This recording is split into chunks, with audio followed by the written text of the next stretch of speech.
Mission Impossible, Rogue Nation. Minsk, Benji, Simon Pegg, is camouflaged on the side of an airfield watching a plane get loaded with missiles. He's trying to hack into the plane's systems, but can't until Luther, Ving Rhames, does his technical stuff elsewhere. Back in Washington, Brandt, Jeremy Renner, watches via satellite. The plane is about to take off, but they can't have it leave with its package.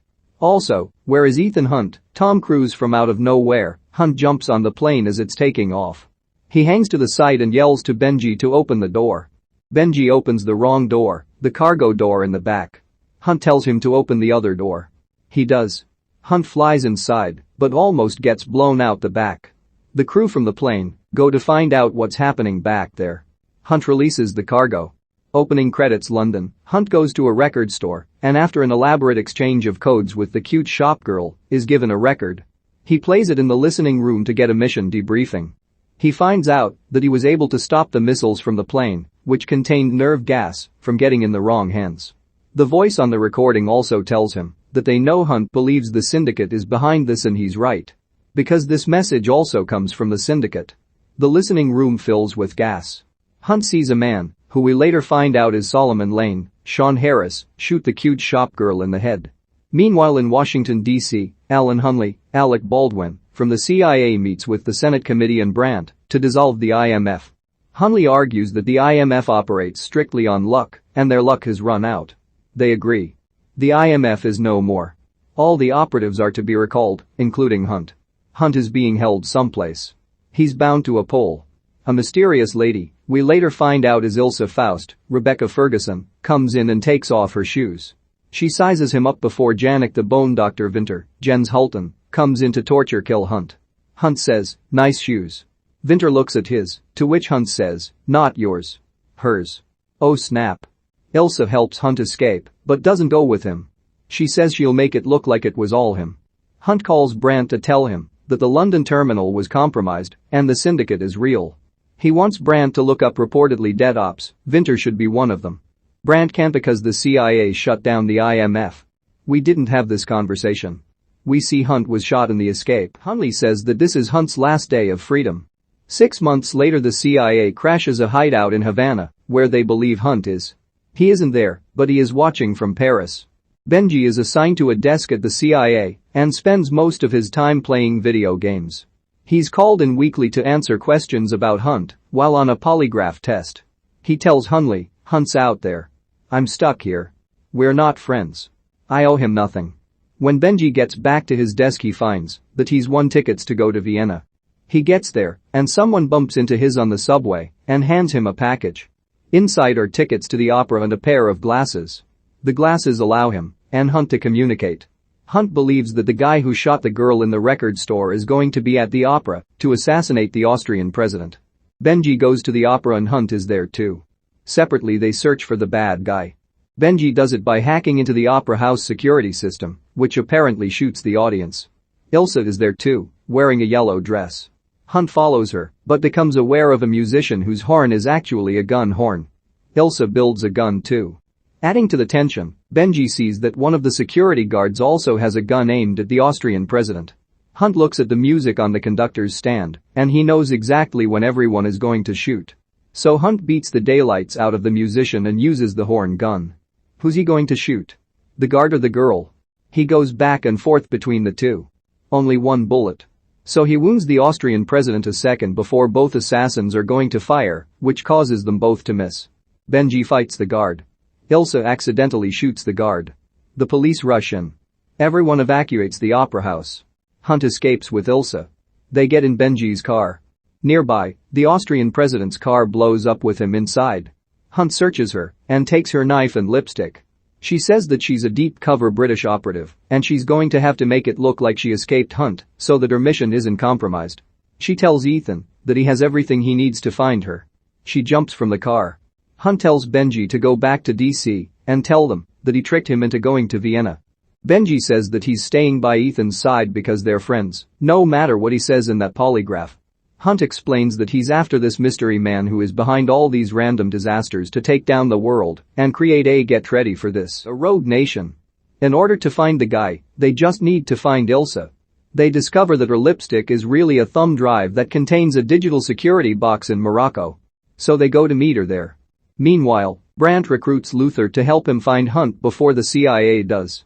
With a sketch of Ilsa and facial recognition tech, they're also able to track her down to Morocco. So they head there too. Ilsa tells Hunt that the mystery man is a former British op named Solomon Lane and he created the syndicate. The key to crushing them is on a drive that's inside an impossible to break into facility. To break in you have to pass by a guard, do a fingerprint lock, open 3 combination locks, and then walk through a gait analysis device which is way harder to fool than facial recognition.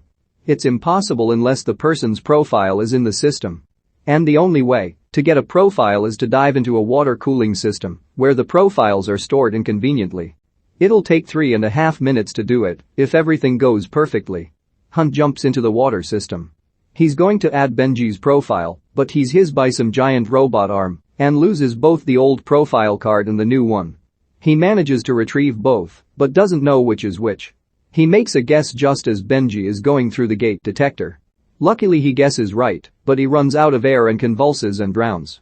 Ilsa jumps in and saves him. She defibrillates him to life. Benji meets up with them. She defibs him too, takes the drive and leaves. Benji and Hunt chase after Ilsa. She's on a motorcycle now. Winter and his crew are there on motorcycles too. She double-crosses them, knocks over their bikes and takes off. Luther and Brandt are there too, but they're in a 4x4 and won't be much help in this high-speed chase. Hunt and Benji go back and forth with the Winter gang chasing each other and Ilsa. Hunt and Benji end up jumping their car off a thing in reverse, totaling it. One of the bikers shows up and is going to put a couple of bullets in Hunt and Benji, but Luther and Brandt run him over with their 4x4. Hunt takes the dude's motorcycle and continues the chase. All the bad guys are gone, and now it's just him and Ilsa. Ilsa goes around the corner. A moment later, Hunt does too, but what's this? Ilsa is standing in the middle of the road. Hunt dumps his bike and Ilsa scrams. She may have gotten away, but Benji made a copy of the drive. It contains the entire infrastructure of the syndicate, who they are, and which politicians they control. But they can't open it because it's triple encrypted and can only be opened by the British Prime Minister. They know that Lane is going to kidnap the Prime Minister. Ilsa goes to London and meets up with Adley, Simon McBurney, the head of British intelligence. She gives him the drive, but he doesn't take it. She wants her to give it to Lane and regain his trust, so the former IMFers use their face recognition tech to find Ilsa again. She's hanging out with Lane. He wants to know why she keeps resisting helping him. She says it's because he's a terrorist. They find out that her drive is blank. Adley erased it with a technical doodad. When she handed it to him, the IMF meets Ilsa in the airport. She tells them that Lane's disk is blank and that the only reason she's still alive is to find Ethan. Everyone is distracted by feedback on their surveillance equipment and Benji is kidnapped. Ilsa gets away too. Lane calls Ethan and tells him to bring him the unlocked disk by midnight or Benji is dead. Brandt calls Hunley and tells him what's going on. He says he wants the CIA to collect Ethan alive. Hunley calls Adley and tells him that the Prime Minister is in danger. The Prime Minister, Tom Hollander, says that the syndicate was a theoretical thing that Adley suggested. The idea was it was going to contain ops from all over the world, and the Prime Minister was going to be able to act as judge, jury and executioner. He was assured it was only in the planning stage because ultimately he thought it was too dangerous of an organization. Hunley says it's too dangerous for them to be meeting because Hunt is always one step ahead of them. He is. Adley is really Hunt in a mask. The real Adley shows up. Turns out the Adley was trying to cover up his part in creating and losing control of the syndicate. The IMF drugs the Prime Minister and gets him to unlock the disk. Lane tells Hunt where to go. It was all coming to this moment. Lane says that he knew when he killed the girl in the record shop, eventually they'd all end up here. This all went according to his plans. At a little cafe, Benji is rigged with explosives and relaying messages from Lane to Hunt via an earpiece. Hunt tells him that they destroyed the disk. Hunt is now the disk. He memorized all the contents. Lane can't kill him or Benji now. To prove it, Hunt gives him the account number for an account with $50 million to prove he's not bluffing. Lane stops the bomb and lets Benji go. He tells his surrounding men to kill Ilsa, but take Hunt alive. Ilsa and Hunt escape. Ilsa kills Winter in a knife fight.